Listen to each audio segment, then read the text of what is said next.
Balik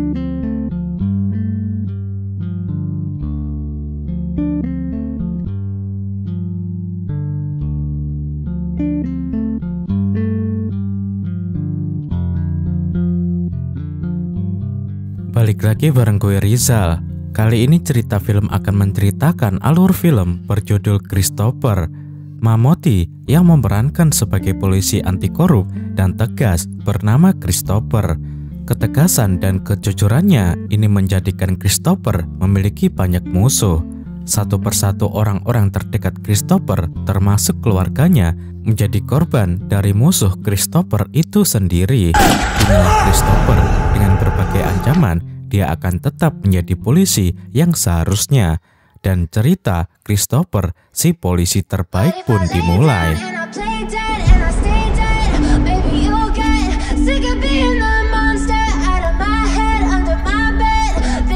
Suatu hari, para pemberontak berbuat rusuh di perbatasan dekat hutan di Provinsi Kerala. Dua orang warga desa memanfaatkan hal itu untuk melampiaskan nafsunya. Dua orang pria itu memaksa masuk ke salah satu rumah warga dan langsung memperkaos seorang gadis. Kedua pria itu memperkaos sang gadis di depan ibunya. Kedua pria itu memukul sang ibu hingga jatuh pingsan. Tak lama, kemudian sang ayah pulang ke rumah dan melihat dua pria itu. Kedua pria itu memukul kepala sang ayah hingga jatuh pingsan. Sang ayah lalu diseret masuk ke dalam rumah. Kedua pria itu langsung membakar rumah itu. Sang ayah, ibu, dan sang gadis tewas di tempat.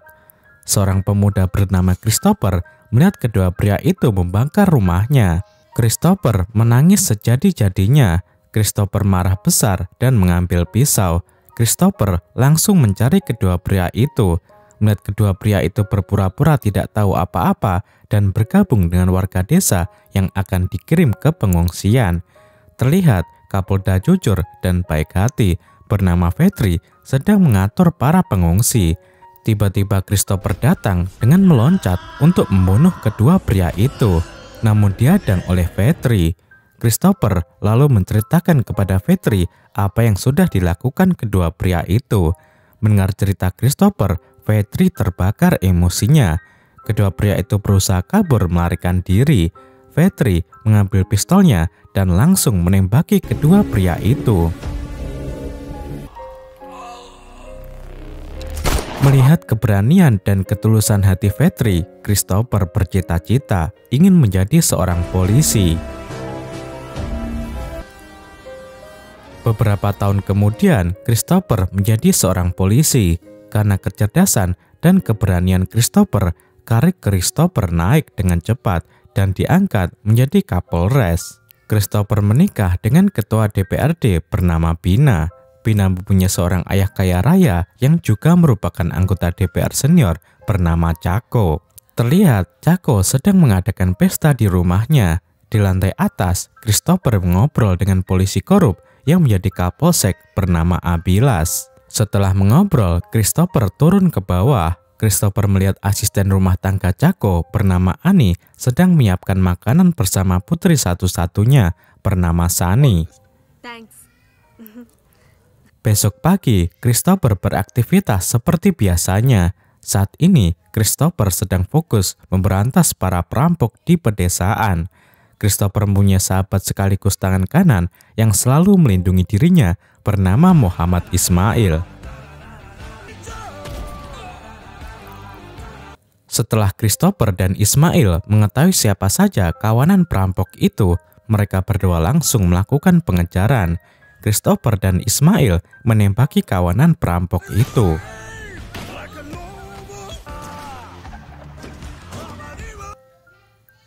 Beberapa hari kemudian, Christopher dan Ismail menemui Bina untuk menjelaskan strateginya menangkap ketua geng perampok itu. Christopher menduga ketua geng perampok itu akan merampok mobil jeep yang biasanya membawa uang ratusan juta untuk mengisi ATM di supermarket terdekat perbatasan hutan. Christopher dan Ismail akan dibantu Devi yang merupakan polisi Tamil Nadu yang bertugas di perbatasan hutan. Christopher, Ismail, dan Devi akan menggunakan mobil jeep yang biasanya digunakan membawa uang ATM untuk mengelabui ketua perampok. Mereka bertiga langsung berangkat. Terlihat ketua geng perampok dan para anak buahnya menggunakan truk dan menabrak mobil jeep Christopher. Christopher dan tim terpental jatuh ke bawah. Ketua geng perampok dan para anak buahnya turun dari truk dan menembaki Christopher dan tim. Mereka semua terlibat baku tembak.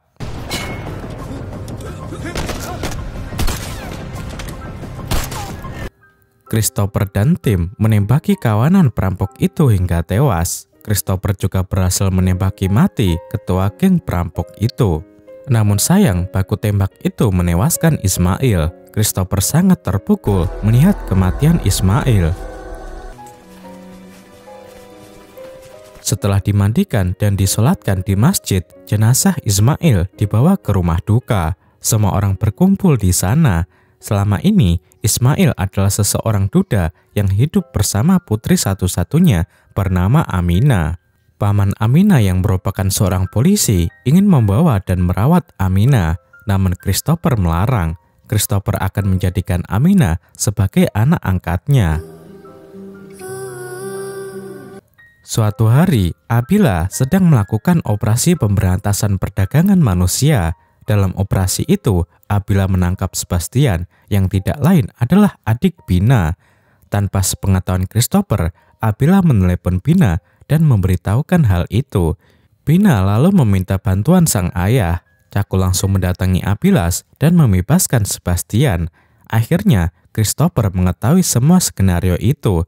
Christopher marah besar kepada Bina.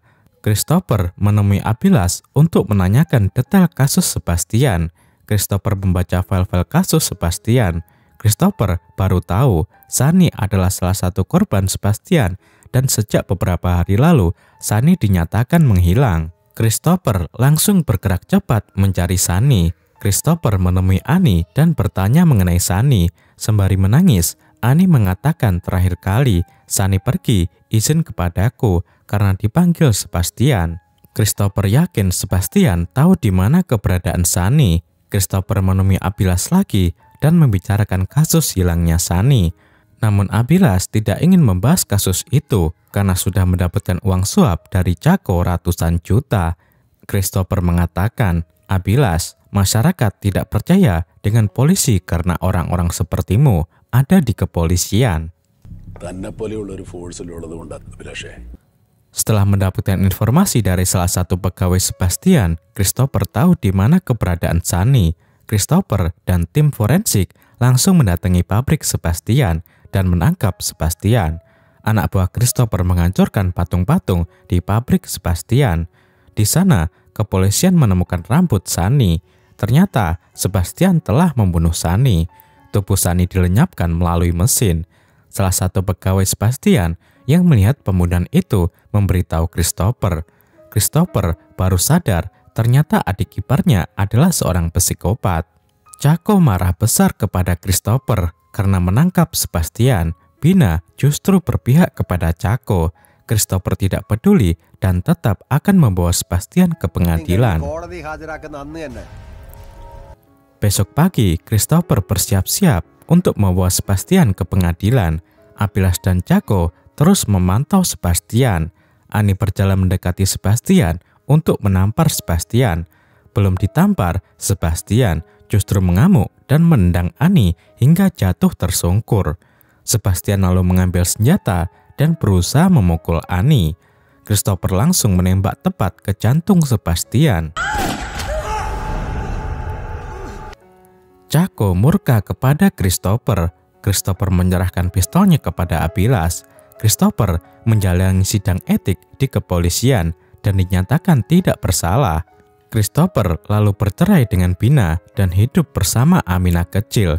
Beberapa tahun kemudian, Aminah tumbuh dewasa dan menjadi seorang pengacara.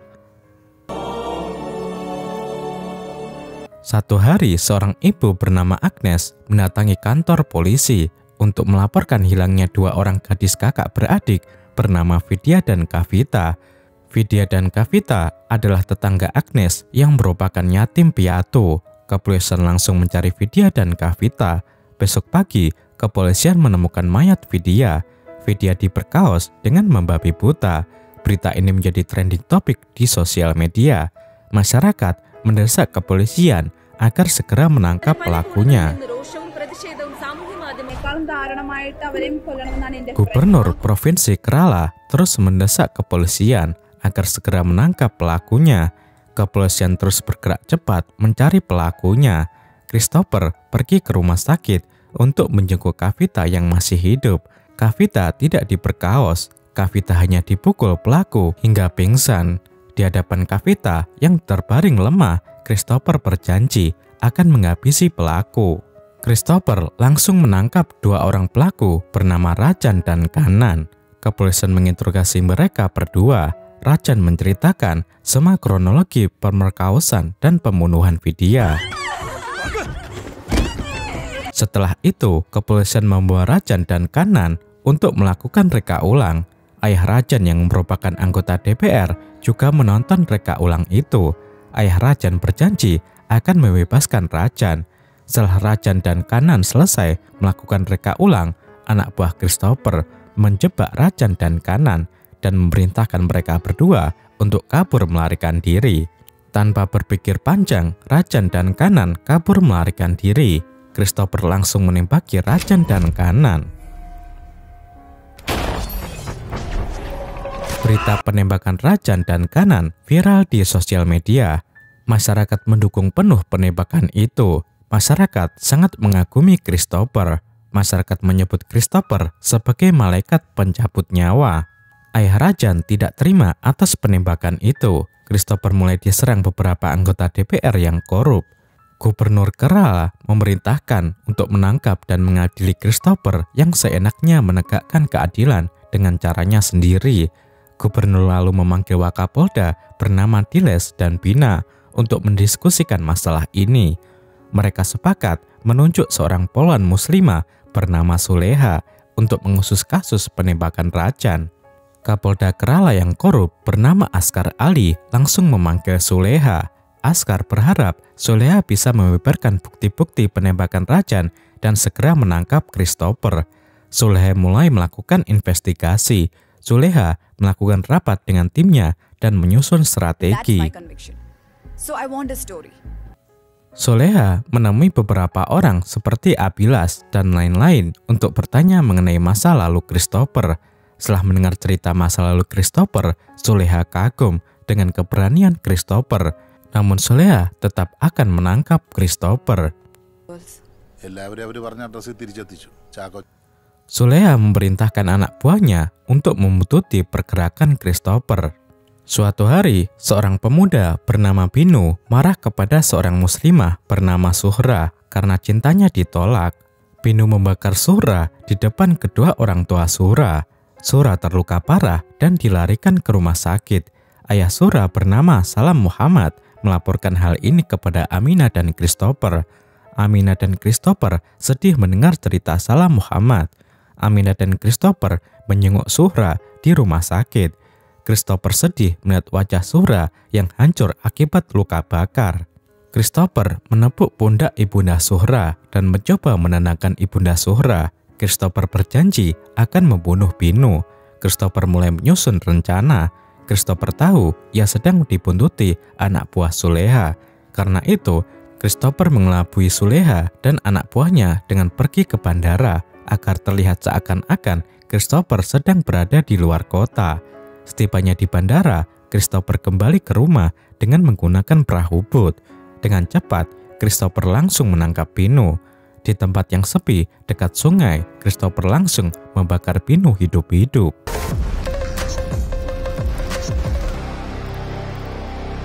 Berita kematian Binu menjadi trending topik di sosial media. Masyarakat bergembira atas kematian Binu. Masyarakat yakin Christopher lah yang membunuh Binu. Masyarakat semakin mencintai Christopher. Gubernur, Bina, dan Diles memanggil Suleha dan mendesak Suleha agar segera mengumpulkan bukti-bukti pembunuhan Binu yang memberatkan Christopher. Mereka semua juga memanggil Christopher dan meminta penjelasan Christopher. Christopher mengatakan dirinya tidak pernah menemui Binu. Ia hanya menjalankan tugasnya sebagai seorang polisi, yakni menegakkan keadilan. Christopher menentang gubernur, Bina, Diles, dan Suleha untuk membuktikan bahwa Christopher lah yang membunuh Binu. Mereka semua terdiam membisu karena mereka semua tidak mempunyai bukti. Askar Ali lalu memerintahkan Christopher untuk cuti sementara waktu sampai kasus pembunuhan Binu terungkap. Christopher patuh dan menurut saja. Christopher lalu berjalan keluar. Salah satu wartawan bertanya mengapa Christopher membunuh para penjahat. Christopher menjawab, "Justice delay is justice denied." Justice delayed is justice denied. Beberapa hari kemudian, Aminah dan Christopher beraktivitas seperti biasa. Saat ini, Aminah sedang fokus menangani kasus perceraian seorang wanita kaya raya bernama Aswini. Aminah bercerita tentang kasus perceraian Asmini kepada Christopher. Asmini menggugat cerai suaminya yang bernama Ram, yang tidak lain adalah manajer di perusahaan medis ayah Aswini. Aswini menggugat cerai Ram karena Asmini menduga Ram telah membunuh ayahnya untuk mengambil alih perusahaan ayahnya. Beberapa hari kemudian, Asmini tewas misterius di dalam kamarnya sendiri. Christopher merasa ada yang tidak beres. Christopher akan menelusuri kasus ini. Sore hari, Aminah pergi ke desa untuk mengunjungi salah satu sepupunya, sedangkan Christopher menemui dokter forensik Bahlul yang mengotopsi mayat Aswini. Dokter forensik itu mengatakan Aswini tewas karena serangan jantung. Christopher heran karena Aswini tidak mempunyai rekam jejak penyakit jantung. Christopher lalu meminta hasil otopsi mayat Aswini namun ditolak. Christopher yakin dokter forensik Bahlul itu menyembunyikan sesuatu. Christopher bertanya detail mengenai hasil otopsi mayat Aswini yang diduga tewas karena diracun oleh Ram. Namun dokter forensik itu gugup dan tidak bisa menjawab. Christopher mengatakan, "Dokter, kau terlihat ragu dan menyembunyikan sesuatu. Bahasa tubuhmu itu adalah jawaban dari semua pertanyaanku." Christopher lalu berjalan keluar. Besok pagi, kepolisian di perbatasan Tamil Nadu menemukan mayat Aminah. Mayat Aminah lalu dibawa ke rumah sakit. Christopher langsung menemui dokter forensik yang mengotopsi mayat Aminah. Dokter forensik mengatakan Aminah tewas karena diperkaos secara membabi buta. Terdapat banyak luka memar dan luka robek. Christopher sedih dan tidak kuat mendengar penjelasan dokter forensik. Christopher lalu meninggalkan rumah sakit. Setelah dimandikan dan disolatkan di masjid, Christopher memakamkan jenazah Aminah. Christopher lalu pulang dan merenung. Christopher merasakan kesedihan yang mendalam. Christopher sangat menyayangi Aminah. Christopher sangat merindukan Aminah. Christopher sudah menganggap Aminah seperti anak kandungnya sendiri. Christopher sedih karena dalam hidupnya ia sudah kehilangan orang-orang yang ia cintai. Christopher segera bangkit dan mulai menelusuri kasus pembunuhan Aminah. Christopher menemui Ram dan bertanya mengenai beberapa hal. Ram mengatakan, "Aku turut berduka cita atas kematian Aminah dan aku tidak memperkaos Aminah. Mungkin ini adalah karma Aminah yang suka ikut campur urusan rumah tangga orang." Christopher membalas, "Ram, jika aku menemukan bukti kau juga terlibat dalam pembunuhan Aminah, aku akan menghabisimu dengan peluruku sendiri, karena peluruku tidak pernah berbohong." Suleha akan dibantu polisi yang bernama Rakan dalam menangani kasus pembunuhan Aminah. Suleha lalu menemui Christopher dan menghimbau Christopher agar menyerahkan kasus pembunuhan Aminah kepada dirinya. Christopher menghimbau Suleha agar berhati-hati kepada Rakan, karena Rakan adalah polisi korup. Christopher lalu pergi dan melanjutkan penelusurannya. Christopher lalu menemui sepupu Aminah. Sepupu Aminah mengatakan tadi pagi ia disiksa Rakan dan dipaksakan Rakan untuk mengaku bahwa dirinya lah yang memperkaos Aminah. "Kemarin Aminah dan aku makan bersama di rumah. Setelah makan, aku mengantar Aminah pulang berjalan kaki menuju halte bus di dekat warkop. Namun Aminah menyuruhku kembali ke rumah. Amina ingin berjalan sendiri menuju halte bus. Aku menuruti perintah Amina.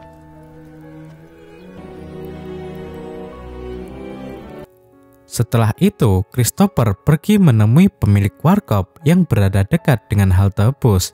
Christopher bertanya mengenai Amina, namun pemilik warkop itu menjawab dengan jujur bahwa kemarin ia tidak melihat seorang wanita berhenti di halte bus.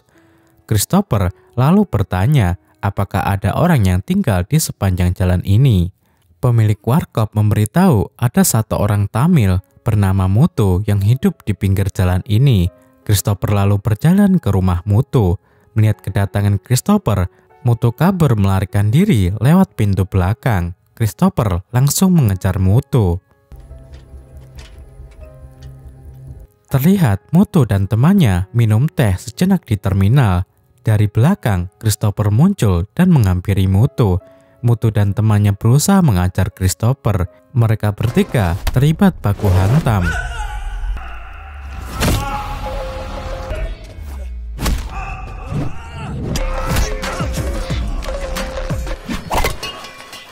Christopher berhasil menangkap Muthu. Christopher lalu menyerahkan Muthu kepada Suleha. Suleha memerintahkan Rakan untuk membawa Muthu ke penjara pusat kota.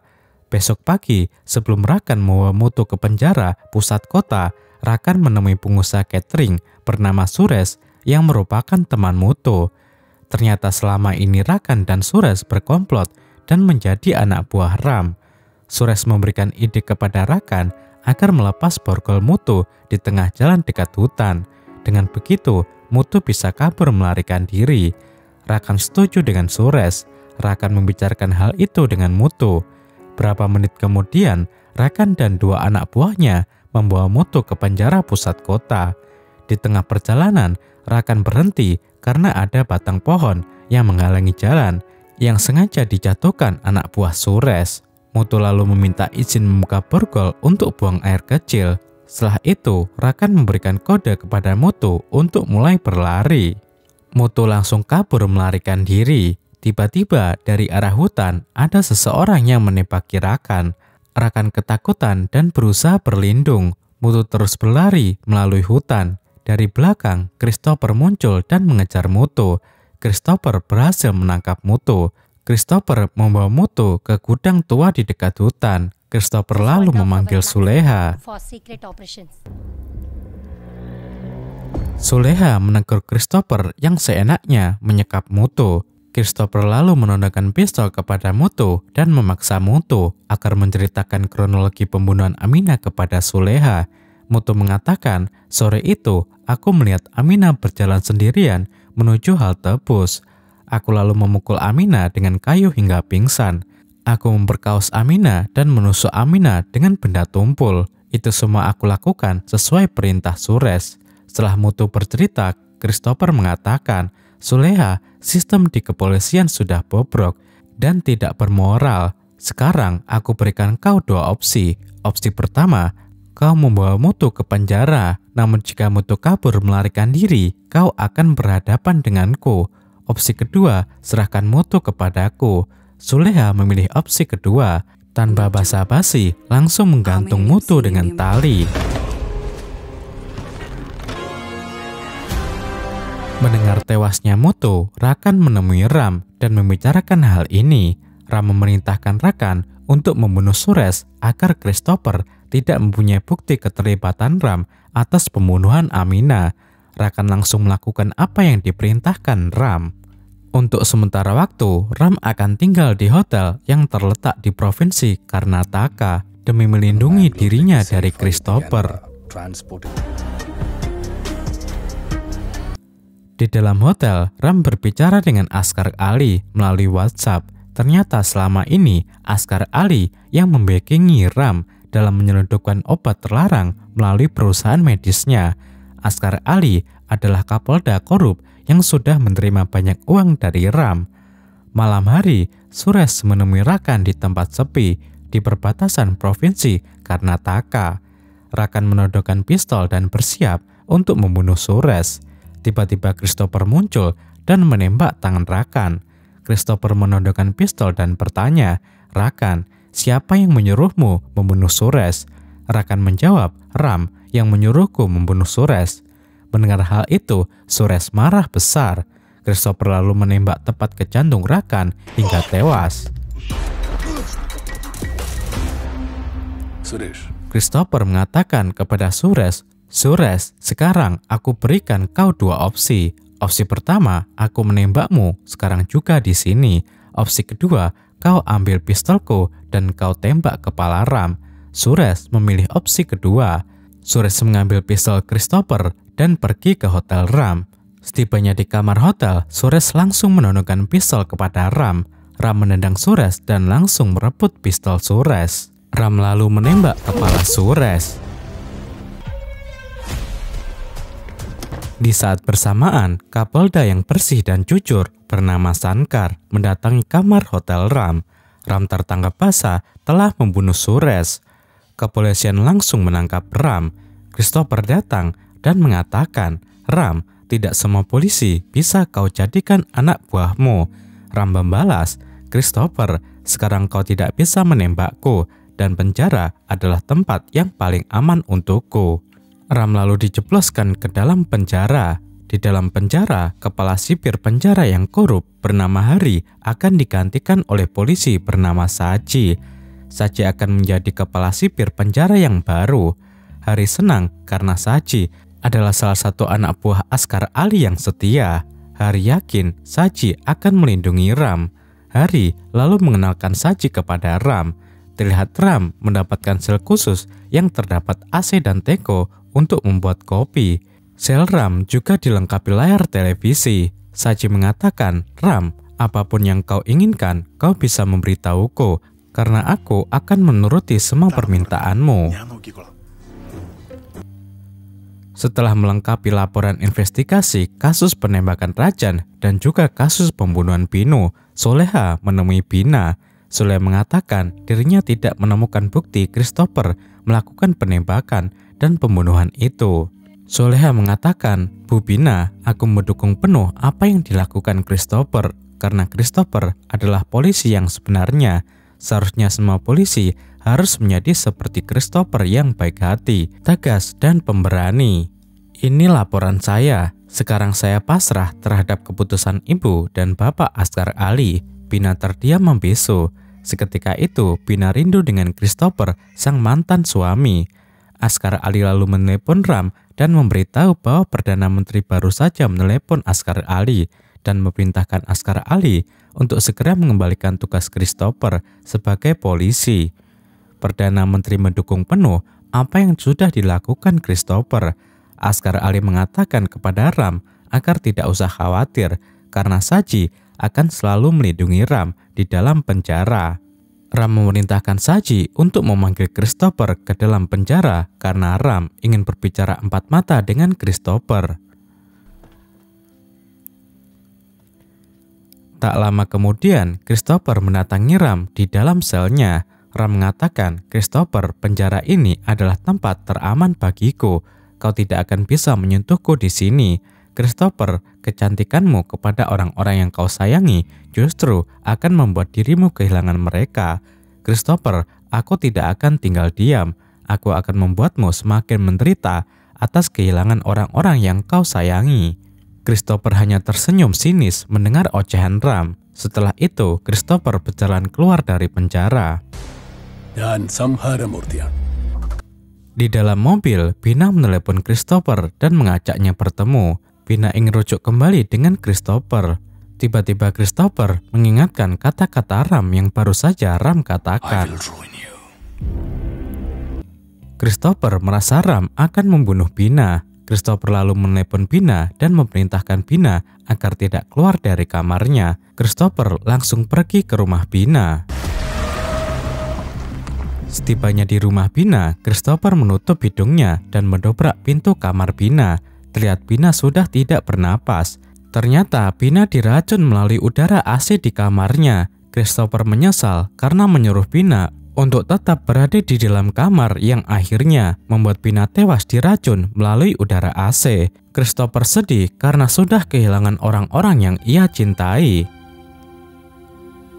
Shrimati ബീന ചാക്കോയുടെ മരണം Beberapa hari kemudian, Perdana Menteri melalui gubernur memerintahkan Christopher untuk bertugas kembali di kepolisian.